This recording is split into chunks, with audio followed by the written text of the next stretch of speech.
po ipapaabot si kaibigan natin Dwindy.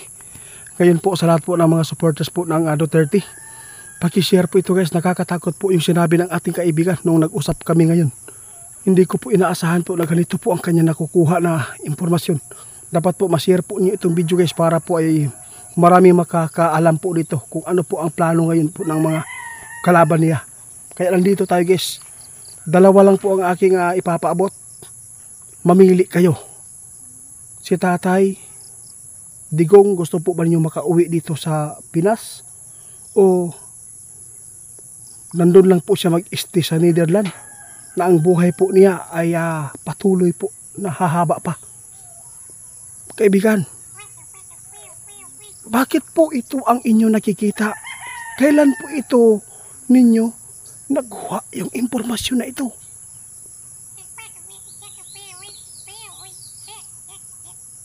Nakakatakot. Maraming mga tao na gusto pong naghangad na makabalik si Tatay Digong po dito sa ating bansa. Ngunit guys, mas maganda pa na hindi na lang po na umuwi, sabi ng ating kaibigan. Bakit po kaibigan? Ano po bang nakikita po ninyo na impormasyon po na hindi maganda sa kanyang buhay?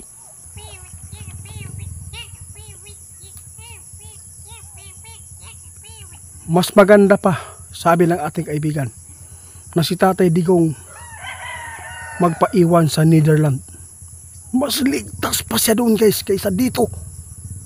Nakita ng ating kaibigan na mayroon pong plano ngayon ang mga kalaban po niya na hindi maganda sa mga Duterte.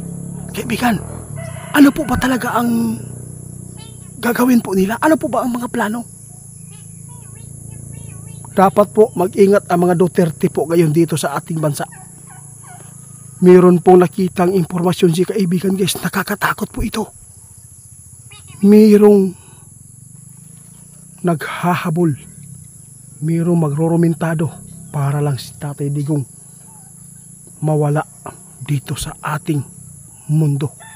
Ito po ang impormasyon po ngayon guys, nakakatakot man ito. Pero ipapaabot natin ang babala sa lahat po ng mga supporters po ng Duterte.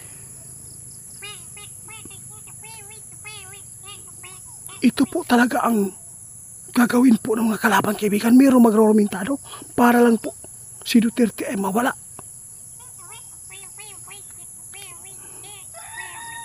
Guys, sa lahat po ng nangarap na makabalik si Tatay Digong po dito sa atin, mas maganda pa na hindi na lang siya bumalik dito guys. Ito po ang ipinapaabot na impormasyon ng ating kaibigan para po ay makita natin na ang buhay ni Tatay Digong po ngayon, alam natin matanda na po siya, no? Nakakalungkot man ito sa mga sumusuporta sa kanya, ngunit ito po ang katotohanan na kanyang nakuhang impormasyon ng ating kaibigan tungkol po sa kalagayan po ni Tatay Digong. Kung siya man po ay uuwi po dito sa ating bansa, mayroong pinaplano ang mga kalaban nito na hindi maganda. Maraming galit po kay Tatay Digong. Kaibigan,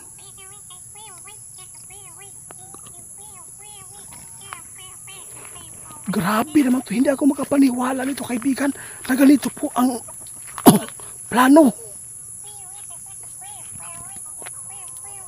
Dapat po mag-ingat ang mga Duterte, sabi ng ating kaibigan. Balik yun niya guys. Nalulungkot tayo guys kasi po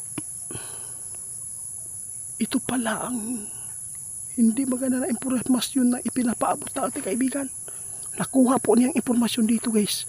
Mas maganda pa daw na hindi na lang uuwi si Tatay Digong dito sa ating bansa. Hindi po safety ang kanyang buhay kahit nasa airport po siya.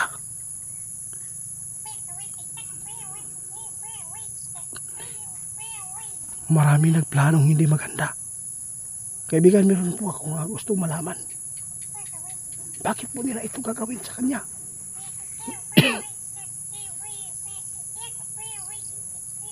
Kapag si Tatay Digong po yung mawala guys, sabi ng ating kaibigan, no, yung mga anak po niya ay hihina daw. Yung mga anak po daw niya ay kumukuha po ng lakas doon sa kanyang tatay. Yun po ang totoo. Kahit po sabihin pa ninyo sa amin yan. Mag-comment po kayo guys kung anong po ang pipiliin po ninyo. Yung buhay ni Tatay na safety po doon sa Netherlands po ngayon, o yung buhay ni tatay na makakauwi siya dito sa ating bansa na hindi naman po safety ang kanilang buhay. Saan po kayo mamimili? Sa lahat po ng mga supporters po ng mga Duterte. Pero kung ako ang papipiliin, kaibigan, mas maganda pa. Doon na lang si tatay sa Netherlands, manirahan. Alam natin makakalabas po si tatay. Ngunit, alam po natin kung ano ang plano ni Sara Duterte, no? Napakatalinong babae yan, no? Hindi yan niya pauuwiin dito kasi po ito po yung ipinapaabot ng ating kaibigan, itatago. Ngunit na booking po ng ating kaibigan, hindi ko po talaga sinasadya na mali pala yung ipinapaabot natin sa inyo. Kaya dapat po ngayon sa lahat po na makapanood, mas maganda piliin natin na si Tatay Digong, no, na manirahan sa Netherlands para po nandyan lagi ang kalakasan po ng mga Duterte ngayon. Kung hindi po siya magpaiwan doon sa Netherlands si Tatay Digong, uuwi po talaga, hindi po safety ang kanyang buhay. Yun po ang sinabi ng ating kaibigan ngayon. Maraming gustong kumitil sa buhay ni tatay pala. Marami pong plano. Hindi, sa totoo lang guys, hindi lang po yung mga malalaking tao dito. Pero meron pong nakita si kaibigan na magrurumentado dito. Para lang po si Tatay Digong ay mawala. Yun po ang nakakatakot po ito. Dapat po ngayon mag-ingat po talaga ang mga Duterte. Lalo na ay malapit na po yung halalan. Kung hindi man po mananaig po yung kasamaan tungkol po sa mga pinaplano po nila dito sa ating bansa. Ang importante dito guys, maging malakas po ang ating expositionit para po mapagkunan po nila ng lakas po. Alam natin na meron pang masasagupa natin na mga problema sa ating bansa. Hindi man natin nalalaman ngayon, kundi darating ang panahon.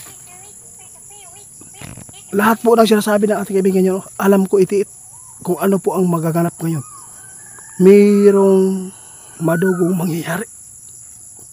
Magaganap po talaga ang people power, sabi ng ating kaibigan.